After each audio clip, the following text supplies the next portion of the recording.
Hello students, in this video we shall talk about osazone formation of glucose and fructose. Beta, this is a special reaction of glucose and fructose. Osazone is a compound, is a substance which is formed when glucose or fructose is made to react with excess of phenylhydrazine. एक special reaction है glucose and fructose the. If we talk about phenylhydrazine, the phenylhydrazine the formula है, देखो पहला आप hydrazine लिखते हैं. Hydrazine is NH2, NH2 is hydrazine, this is hydrazine. ठीक है, अगर आप एक हाइड्रोजन इत्थों लैके जिहड़ी मर्जी नाइट्रोजन तो हाइड्रोजन लैके उहदी जगह ते आपां फिनाइल ग्रुप लगाता. फिनाइल ग्रुप की है बेंजीन रिंग, तो वह बन जाता वा phenyl hydrazine. This is phenyl hydrazine, this is C6H5. तो अगर आप ओवरऑल फिनाइल हाइड्राजीन का कैमिकल फॉर्मूला लिखना हो आप इदा लिखते होंगे C6H5 NH2. आ फिनाइल हाइड्राजीन इदा लिख होंगी है. आ है C6H5, बेंजीन इज C6H6. इस कार्बन तो हाइड्रोजन निकल गया, ताही उन्हें नाइट्रोजन नाल बॉन्डिंग की, वो बन गया C6H5 NH2. ये फिनाइल हाइड्राजीन नूं लिखण दा तरीका वा.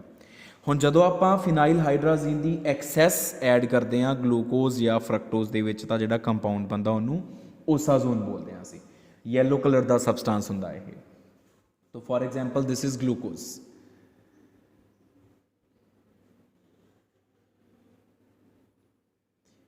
CHOH, CHOH, CHOH, CHOH and CH2OH. This is glucose. आप कॉन्फिगरेशंस खोल के नहीं लिखे, अरेंजमेंट ऑफ एटम्स ऐदी लिखता, क्योंकि अपना कंसर्न ये अरेंजमेंट दसना नहीं है. ये जदों मैं ऐड करूँगा access of phenyl hydrogen, access जदों मैं ऐड करूँगा तो 3 मॉलीक्यूल यूज होंगे. एक मॉलीक्यूल ऑफ ग्लूकोज के बदले फिनाइल हाइड्राजीन के 3 मॉलीक्यूल्स यूज होंगे. 3 C6H5 NH2. ठीक है, आप एक्सैस दी, वो 3 यूज होने, एक मॉलीक्यूल ने 3 यूज किए. तो बनया कि सिर्फ first carbon and second carbon की जी कॉन्फिगरेशन आ वो चेंज होनी है. बस वो जो कॉन्फिगरेशन हैगी आ वो कॉन्फिगरेशन डिस्ट्रॉय होके नवी कॉन्फिगरेशन बन जानी है. बाकी जड़ियाँ 4 कार्बन आ their configuration is not altered, it is not changed. तो बनता की आ फर्स्ट कार्बन ते HC double bond NH C6H5. तुसीं इहनूं इस तरीके नाल समझ सकते हो भी आ NH2 दे 2 हाइड्रोजन ते इत्थों 1 ऑक्सीजन, वाटर बन गया. C एंड आ वाली N दा, this C and this N, उन्हां दा डबल बॉन्ड आ गया. इत्थों 2 हाइड्रोजन, इत्थों 1 ऑक्सीजन, वाटर बन गया. इस N दा इस C नाल डबल बॉन्ड आ गया. बाकी NH C6H5 उदी लिखता. ये फर्स्ट कार्बन दी कॉन्फिगरेशन चेंज होगी.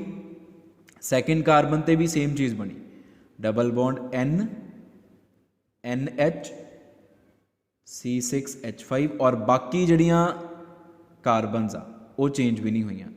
CHOH, CHOH, CHOH, CH2OH. इन्हू बोलते हैं glucosazone. Glucosazone, this is osazone of glucose and it is yellow in colour. ठीक है, it is a crystalline substance, crystalline solid है, येलो क्रिस्टल्स बनते हैं. तो ये होगी ग्लूकोज दी osazone. Fine. This reaction is osazone formation and it can be used to check the presence of glucose in any mixture. Glucose the detection they which reaction use कर सकते हैं, because जिथे भी ग्लूकोज होएगा वो access of phenyl hydrazine दे नाल react करके yellow colour का क्रिस्टलाइन सॉलिड बनाएगा, जिन्हों असी ग्लूकोसाजोन बोलते हैं. तो ये ग्लूकोज की डिटेक्शन का एक टेस्ट भी असी एज अ टेस्ट भी इनू यूज़ कर सकते हैं. हुण अगर आप फ्रक्टोज की गल करिए, this is fructose. CH2OH, C double bond O, CHOH, CHOH, CHOH and CH2OH. This is fructose. ਜਦੋਂ ਆਪਾਂ ਇਹਦੇ 'ਚ ਐਕਸੈਸ ਆਫ ਫਿਨਾਈਲ ਹਾਈਡਰਾਜ਼ੀਨ ਐਡ ਕਰਦੇ ਹਾਂ, ਇਹਦਾ ਵੀ ਇੱਕ ਮੋਲੀਕਿਊਲ 3 ਮੋਲੀਕਿਊਲ ਆਫ ਫਿਨਾਈਲ ਹਾਈਡਰਾਜ਼ੀਨ ਨੂੰ ਯੂਟੀਲਾਈਜ਼ ਕਰਦਾ। ਉਹ 3 ਲੱਗਦੇ ਆ ਇੱਕ ਮੋਲੀਕਿਊਲ ਦੇ ਲਈ, ਔਰ ਜਿਹੜਾ ਪ੍ਰੋਡਕਟ ਬਣਦਾ ਵਾ it is exactly the same. ਉਹ ਆਹੀ ਵਾਲਾ ਪ੍ਰੋਡਕਟ ਬਣ ਜਾਂਦਾ, ਸੇਮ ਪ੍ਰੋਡਕਟ ਇਜ਼ ਫॉर्म। तो ਇਹਨੂੰ ਤੁਸੀਂ फ्रक्टोसाजोन भी कह सकते हो। Osazone formed from fructose,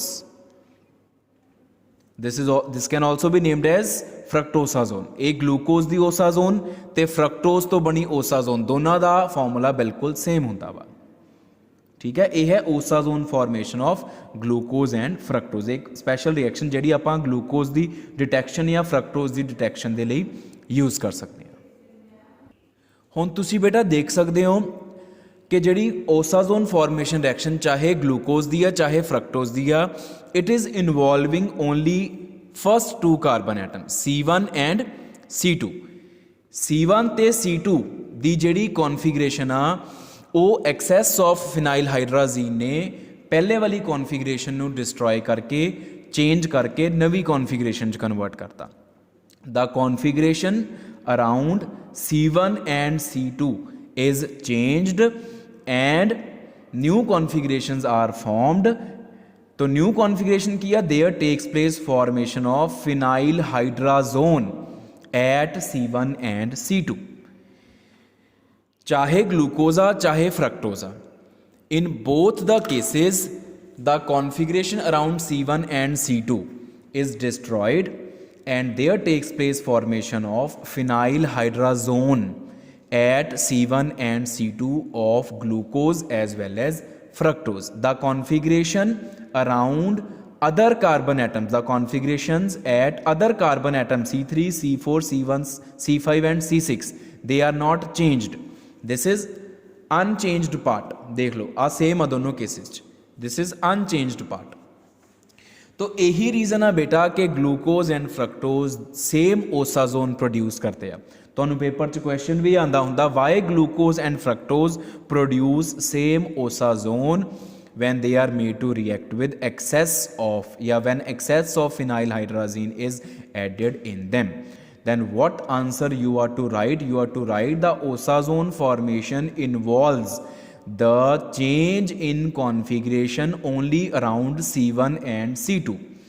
It destroys the configuration of C1 and C2 whether it is glucose or it is fructose, and it does not change the configuration around C3, C4, C5 and C6 of glucose as well as fructose। The configuration around C3, C4, C5 and C6 of glucose and fructose is exactly the same। Glucose and fructose differ from each other only in the arrangement around C1 and C2, only in the configuration around C1 and C2, and excess of phenyl hydrazine destroys the configuration of C1 and C2। So whether it is glucose or it is fructose, the osazone obtained will be same। क्योंकि glucose ते fructose दोनों च फर्क सिर्फ C1 and C2 की configuration दे विच आ, बाकी तो same ही आ। और access of phenyl hydrazine C1 ते C2 की कॉन्फिगरेशन को डिस्ट्रॉय कर दिंदी आ। तो उहदे लई चाहे ग्लूकोज आ चाहे फ्रक्टोज आ, the excess of phenyl hydrazine results in the formation of phenyl hydrazone at C1 and C2 of glucose as well as fructose। तो C1 C2 करके ही ग्लूकोज से फ्रक्टोज एक दूसरे तो डिफरेंट सीगे, लेकिन C1 एंड C2 की कॉन्फिगरेशन ही तो डिस्ट्रॉय करती एक्सैस ऑफ फिनाइल हाइड्राजीन ने। बाकी दा ग्लूकोज एंड फ्रक्टोज कोई फर्क है ही नहीं, इस करके जिहड़ी ओसाजोन बनी आ ਉਹਦੇ ਵਿੱਚ C1 C2 ਤੇ ਫਿਨਾਈਲ ਹਾਈਡਰਾਜ਼ੋਨ ਬਣ ਚੁੱਕਿਆ ਵਾ ਔਰ ਉਹ ਗਲੂਕੋਜ਼ ਤੇ ਫਰਕਟੋਜ਼ ਦੀ ਫਿਰ ਸੇਮ ਹੋਏਗੀ। This is the reason. ਇਹ ਵਰਡਿੰਗ ਐਗਜ਼ੈਕਟਲੀ ਤੁਸੀਂ ਇਸ ਤਰੀਕੇ ਨਾਲ ਯੂਜ਼ ਕਰ ਸਕਦੇ ਹੋ ਆਪਣੇ ਆਨਸਰ ਦੇ ਵਿੱਚ। This is an important aspect.